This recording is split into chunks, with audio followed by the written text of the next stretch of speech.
Auto rickshaw चोरी करणारे 2 सराईत आरोपी जेरबंद करून 1 लाख रुपये किमतीची ऑटो रिक्षा हस्तगत करून रिक्षा चोरीचा गुन्हा उघड. गुन्हे शाखा युनिट 2 ची कामगिरी.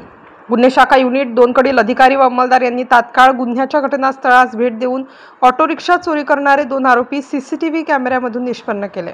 गुन्ह्यातील चोरीची ऑटो रिक्षा ही पांडवलेणी अंगण हॉटेलजवळ विक्रीसाठी येणार असल्याची माहिती मिळताच गुन्हे शाखा युनिट 2 कडील अधिकाऱ्यांनी पांडवलेणी अंगण हॉटेलजवळ इंदिरानगर नाशिक या ठिकाणी जाऊन सापळा लावून आरोपितांना शिताफीने ऑटो रिक्षासह ताब्यात घेतले.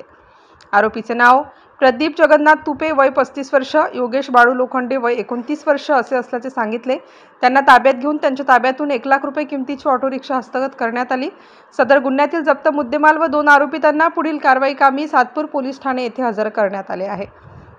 सदरची कामगिरी गुन्हे शाखा युनिट 2 कडील सहाय्यक पोलीस निरीक्षक हेमंत तोडकर, प्रभारी अधिकारी सहाय्यक पोलीस निरीक्षक डॉक्टर समाधान हिरे, श्रेणी पोलीस उपनिरीक्षक यशवंत बेंडकोडी, सहाय्यक पोलीस उपनिरीक्षक बाळू शेळके, शंकर काळे, विलास गांगुर्डे, पोलीस हवालदार प्रकाश बोडके, चंद्रकांत गवळी, पोलीस अंमलदार प्रवीण वानखेडे अशांनी केलेली आहे. स्टार न्यूजसाठी मोहसिन पठाण, नाशिक.